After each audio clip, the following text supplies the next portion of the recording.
Hello friends, welcome to mission KVS. स्वागत है आपका मिशन केवीएस में।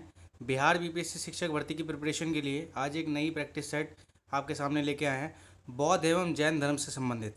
इसमें बहुत सारे प्रश्न बनते हैं और क्योंकि बौद्ध धर्म का संबंध सीधे सीधे बिहार से है, यहीं से निकला है बौद्ध धर्म और पूरी दुनिया में फैला हुआ है, तो इसके बहुत सारे प्रश्न और एज वेल एज जैन धर्म के बहुत सारे प्रश्न बनते हैं और पेपर में बहुत पक्की संभावना है कि बौद्ध और जैन धर्म से क्वेश्चन आएंगे। तो आज के प्रश्नों का लेवल काफ़ी अच्छा है, बीपीएससी लेवल वाला बिल्कुल प्रश्न लाए गए हैं।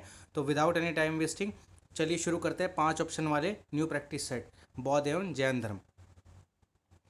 पहला क्वेश्चन जो है आपका आज, भगवान बुद्ध के महापरिनिर्वाण के बाद पहली बौद्ध संगति हुई थी, यानी महात्मा बुद्ध जी जो थे उनका जब महापरिनिर्वाण हो गया, यानी जब उन्होंने देह त्याग दिया, तो उसके तुरंत बाद एक बौद्ध संगति यानी बौद्ध एक तरीके से काउंसिल या कॉन्फ्रेंस या महासभा बुलाई गई थी बुद्ध के विचारों को दूर दूर तक फैलाने के लिए। उसका पर्पस ही था बुद्ध के विचारों को दूर दूर तक फैलाने के लिए। तो वो पहली बार कहाँ हुई थी, पहली बौद्ध संगति की शुरुआत कहाँ से हुई थी? तो पहली बौद्ध संगति की शुरुआत कहाँ से हुई थी? आपके ऑप्शंस है गया में, राजगृह या राजगीर में, पाटलिपुत्र में, वैशाली में, और इनमें से कोई नहीं। तो इसका जो सही आंसर है वो है आपका आंसर ऑप्शन नंबर 2, राजगृह या राजगिरी में। राजगीर में पहली बार बौद्ध संगति बुलाई गई और इसके बाद लगातार 3 4 5 बार बौद्ध संगति को बुलाया गया और उसका मेन पर्पस यही था कि बुद्ध के ज्ञान को दूर दूर तक फैलाया जाए।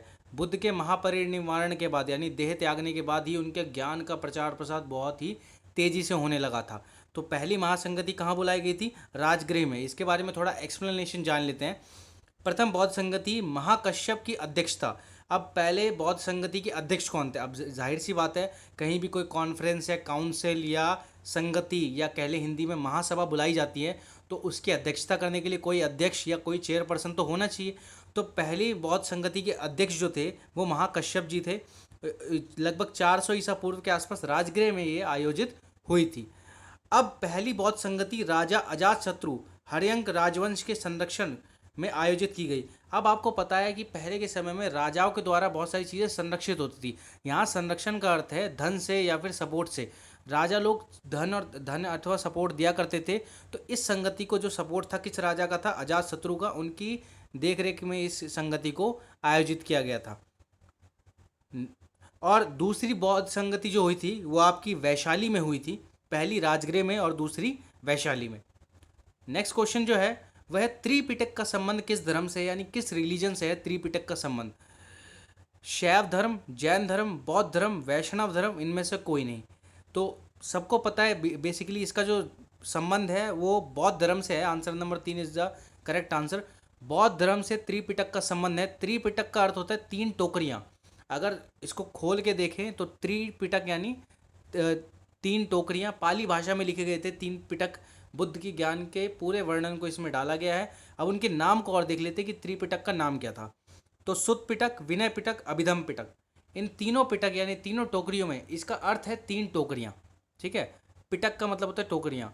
तो 3 त्रिपिटक में सुत पिटक, विनय पिटक और अभिधम पिटक आते हैं और ये पाली भाषा में लिखे गए थे। गौतम बुद्ध ने अपना पहला धर्मोपदेश सेरेमोन या पहला धर्म उपदेश, अपना पहला ज्ञान, जब ज्ञान उनको सब कुछ प्राप्त हो गया तो उसके बाद उन्होंने समाज में उपदेश देना शुरू किया। तो उनका पहला उपदेश, पहला ज्ञान कहाँ पे दिया गया? तो आपके ऑप्शन है वैशाली में, सारनाथ में, राजगीर में, बोध गया में या पाटलिपुत्र में। तो इसका जो सही आंसर है वो है सारनाथ में। सारनाथ में भगवान बुद्ध ने या महात्मा बुद्ध ने पहली बार अपना धर्म उपदेश दिया। एक क्वेश्चन यहीं पे बीच में पूछना चाहूँगा, महात्मा बुद्ध के बचपन का नाम क्या था और वह किस कबीले से संबंधित थे? इसको कमेंट सेक्शन में जरूर कमेंट करके बताएं।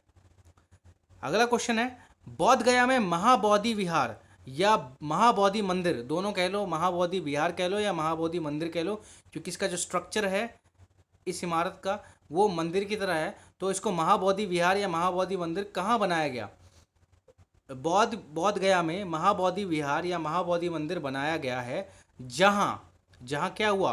गौतम बुद्ध पैदा हुए थे, गौतम बुद्ध ने अपना प्रथम प्रवचन दिया था, गौतम बुद्ध को ज्ञान प्राप्त हुआ, गौतम बुद्ध का महापरिनिर्वाण हुआ, या इनमें से कोई नहीं। यानी कहने का अर्थ है क्वेश्चन का कि बोध गया में महाबोधि विहार जो बनाया गया है वो जहाँ बनाया गया वहाँ पे क्या हुआ था? गौतम बुद्ध पैदा हुए थे, गौतम बुद्ध ने अपना प्रथम प्रवचन दिया था, गौतम बुद्ध को ज्ञान प्राप्त हुआ था, गौतम बुद्ध का महापरिनिर्वाण हुआ था, इनमें से कोई नहीं।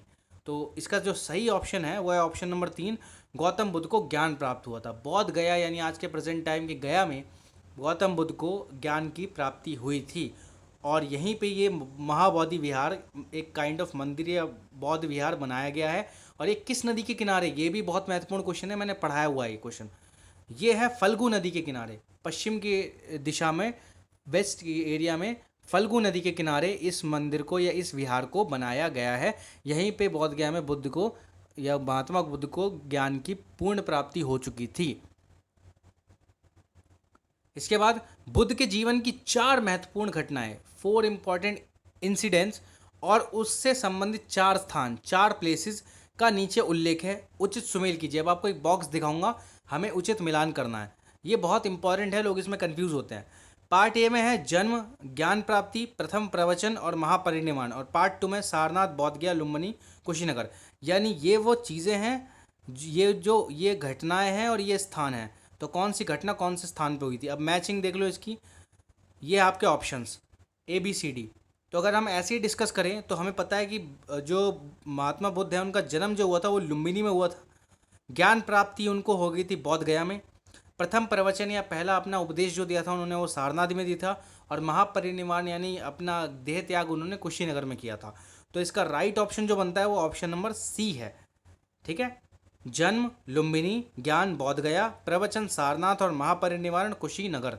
इंपॉर्टेंट क्वेश्चन है, याद रखना। नेक्स्ट है तृतीय बौद्ध संगति यानी थर्ड बौद्ध काउंसिल, थर्ड बुद्धिस्ट काउंसिल कहाँ पर ऑर्गेनाइज हुई थी, कहाँ पर आयोजित की गई थी। तो तृतीय बुद्ध संगति कहाँ पे हुई थी। ऑप्शन है वत्स में, पाटलिपुत्र, कौशाम्बी, कश्मीर, गया।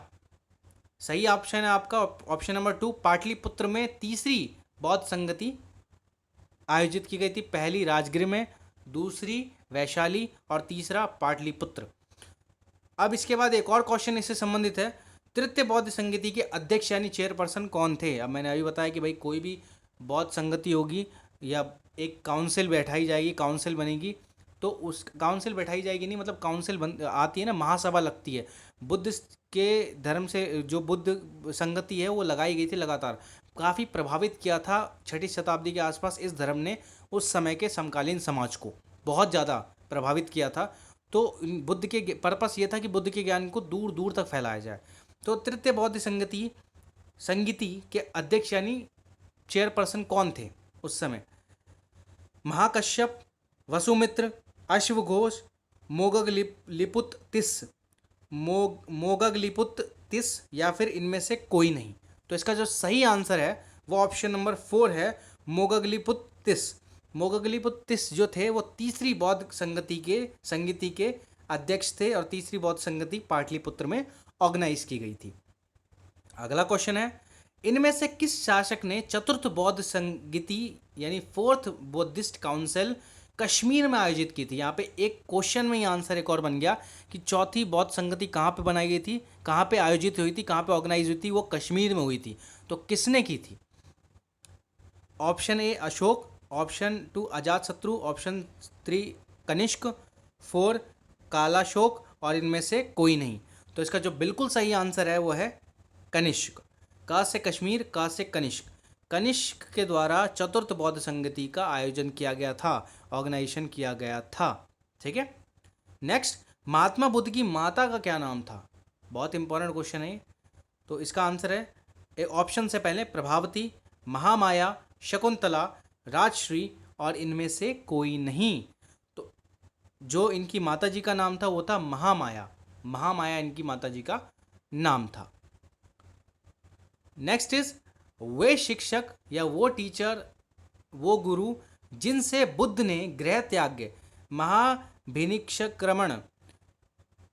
महाभिनिष्क्रमण या फिर गृह त्याग, घर छोड़ते समय, घर छोड़ने के बाद सबसे पहले ज्ञान प्राप्ति का प्रयास किया। यानी इन शॉर्ट बुद्ध के गुरुओं का नाम पूछा जा रहा है जिनसे उन्हें ज्ञान की प्राप्ति हुई थी या ज्ञान की प्राप्ति करने के लिए रास्ता दिखाया गया था उनके द्वारा।